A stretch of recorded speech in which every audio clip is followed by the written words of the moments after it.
네, 그러면요, 이제 정신과 간호사가 우리 또 되고 싶으신 분들이 이 채널을 또 많이 보시는데요. 정신과 간호사가 되고 싶은데 학생 때 좀 내가 뭔가 준비해 놓으면 좋은 자격증이나 아니면 대외 활동 뭐 이런 것들, 그런 거 궁금해 하시는 구독자님들 많으셨거든요. 어떤 거 있을까요? 솔직히 말하면 우리 간호학과 학생들 얼마나 할 일이 많습니까? 너무 바쁘죠. 네, 레포트 쓰랴, 막 시험 준비하랴. 저는 그렇게 따로 공부를 하라고 그렇게 권유하고 싶진 않습니다. 그래서 학생 때 교수님이 제시하시는 교과 내용이랄지 실습만 충분히 해도 저는 정신과에 대한 애정이 뿜뿜 솟지 않을까 그렇게 기대를 합니다. 일단은 그래서 시키는 거 열심히 잘 하시는 거, 좀 충실하게 하시는 거 그게 중요하다. 그러면서 조금 초점을 맞춰서 얘기하자면 우리 정신간호학을 배우는 말년에 가면은 여러분들이 이제 정신과에서 쓰는 여러 가지 요법들을 소개받거든요. 그럴 때 들으면서 어머 사이코 드라마 나 정말 연극하고 싶었는데 사이코 드라마라는 게 있대 라면 사이코 드라마를 좀 더 공부할지 아니면 인지행동요법 굉장히 요즘 많이 핫하게 쓰고 있는데 이거 나한테 맞는 것 같대 이렇게 하면 인지행동요법에 대해서 공부할 수 있는 기회를 갖는다거나 현실요법 같은 것들이 이제 교과서에서 다 소개가 되거든요. 그러니까 뭐 따로 찾아다니려고 애쓸 필요 없이 교과과정에서 소개되는 내용들에 열심히 듣다 보면 이건 어쩐지 궁금하다 나한테 맞는 것 같다 라고 한다면 거기에 대한 책들도 많고 또 여러 가지 요즘은 세미나라든가 이런 게 많으니까 그럴 때 잠깐 참여하는 건 몰라도 바빠 죽겠는데 자격증까지 따고 이런 거보다는 그거는 정신 간호사가 돼서 하면 어떨까 하고 선배로서 말씀드립니다. 간호사도 바쁘잖아요. 네. 그래도 시험은 없잖아요. 대신 인증이 있죠.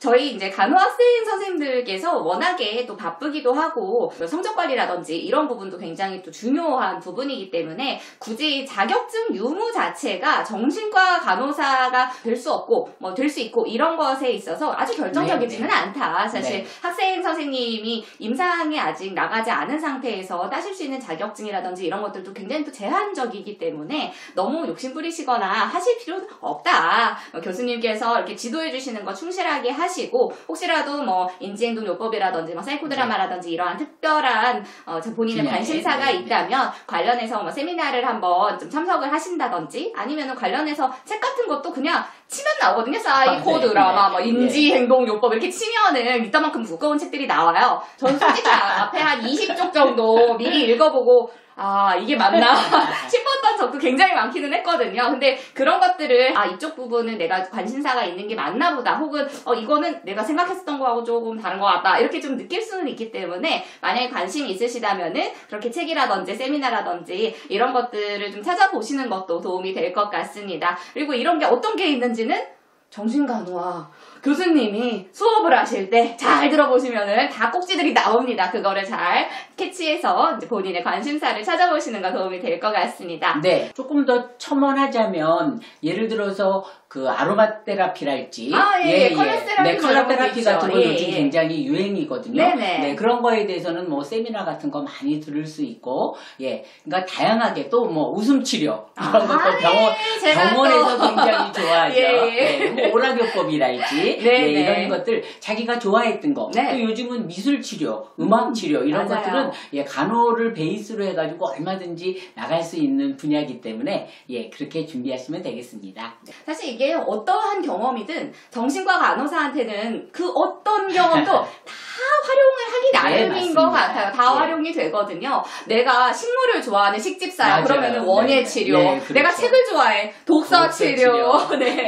내가 뭐 진짜 음악을 좋아해. 그러면은 뭐 음악 치료. 뭐 이런 식으로 굉장히 다양한 장기와 다양한 관심사를 실제로 임상에서 우리 환자분들이랑 같이 활용을 할 수 있는 그런 좀 기회가 주어지는 게 정신과 간호사니까요. 그 어떠한 경험이라도 좋습니다. 경험 많이 하시고요. 본인이 좋아하시는 거 그냥 하시면 되는 것 같습니다.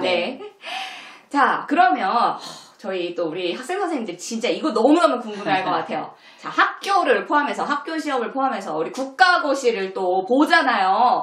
정신간호학이 사실 쉬운 과목은 아니거든요. 어려웠어요. 저는 되게 어려웠어요. 저는 정신과 간호사가 되고 싶어서 막 간호학과를 가가지고 정신간호학을 그렇게 열심히 들었는데도 너무 어려웠어요. 공부할 때 꿀팁 좀 알려주실 수 있나요?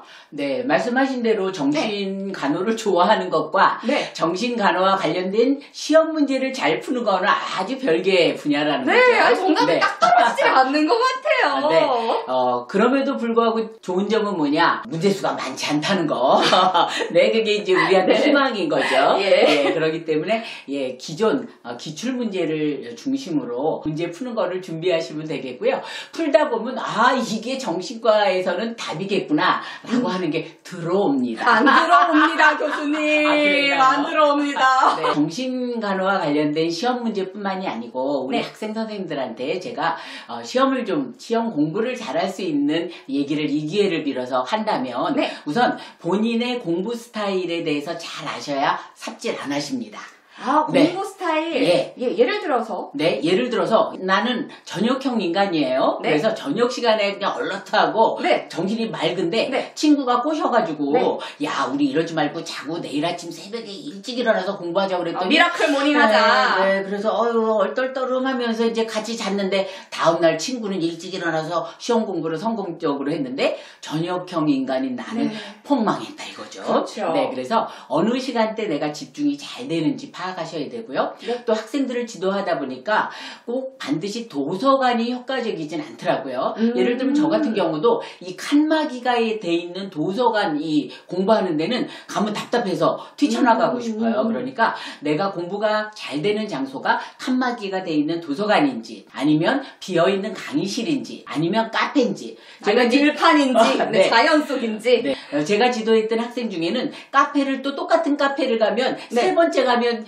진력이 나가지고 또 집중이 안 되는 친구가 있다고 그러더라고요. 네네네. 그럴 때는 어떻게 해야 되겠어요? 네, 같은 장소 세 번 가고 네 번째는 바꾸는 것도 방법인 거죠. 네. 어느 거가 틀렸다 안 맞는다는 없습니다. 네. 그러니까 자기가 어느 때 집중이 되는지를 자기를 잘 알아서 효과적인 방법을 쓰는 게 좋겠고요. 또 어떤 친구는 이렇게 주의가 밖으로 가는 사람들은 친구랑 공부하고 있으면 친구한테 주의가 가느라고 자기가 막상 공부가 안 돼요. 그러니까 자기가 친구랑 있을 때 오히려 주의가 분산이 되고 친구한테 신경 쓰느라 공부가 안 된다 그러면 혼자 공부해야 됩니다. 네. 또 어떤 사람들은 물어보면서 그 이스라엘의 히브르탄가 그 방법 있잖아요. 질문법. 질문해주고 대답하는 게 효과적이더라 그러면 친구하고 나눠서 서로 질문하는 것도 방법이고 네네. 제가 마지막에 지도했던 학생들은 그렇게 시험 당일날 새벽에 일찍 모여서 그렇게 그룹으로 물어봤던 것이 시험에 많이 났다고 아주 흐뭇해하면서 성적도 향상되는 그런 방법을 봤습니다. 요약하자면 자기 공부 스타일이 어떤지에 봐서 그거에 따라서 해야 되고요.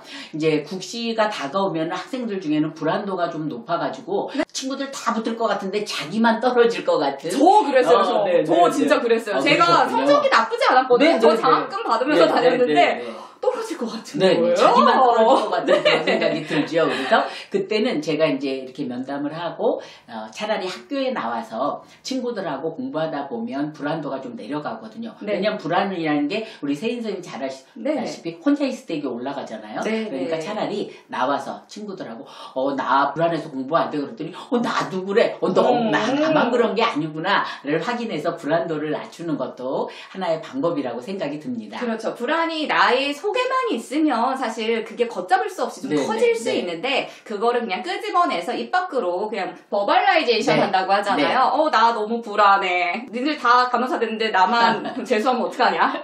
이제까지 개교 이래로 단 한 명도 맞아요. 불합격한 사람이 네. 없는 간호사 국가고시에 내가 그 최초의 주인공이 되면 어떡하냐 이래가면서 내가 네. 불안하다라는 것에 대해서 혼자서만 가지고 있기보다는 주변에 이렇게 나누고 드러내고 하는 것 자체가 그럼 주변에서 그럴 거거든요. 야, 붙어! 걱정하지 마! 하면서 얘기를 할 거거든요. 그런 부분에 대해 가지고 나누는 것도 또 하나의 불안을 극복하는 방법이 되겠네요. 사실 진짜 긴장하면 잘할 수 있는 것도 좀 네. 못하게 될 때가 네. 있잖아요. 그죠? 세인 선생님 말한 것처럼 불안이 안에만 있으면 더 증폭이 되니까 이거를 밖으로 꺼내서 버발라이제이션, 말로 표현하는 것 자체가 효과가 있고, 두 번째는 나만 불안한 게 아니구나. 네. 내 친구 간호학을 하고 있고 국시를 앞두고 있는 다른 친구도 불안하네, 이렇게 느끼면 같은 경험을 하고 있는 사람들을 확인하면 불안도가 또 내려가기 때문에 네. 두 가지 측면에서 저는 좀 친구들하고 불안도가 높을 때는 친구들하고 나누는 거를 좀 강조하고 싶습니다. 그리고 학교에 따라서는 이 국시 대비 특강이 있는 학교도 있고 없는 학교도 있을 텐데 특강! 네, 뭐 네. 수능 특강 같은 그런 느낌인데요? 국시 그런 것도 특강 하나요? 있어요. 네. 그런 게 있으니까 예, 예. 학생들 중에는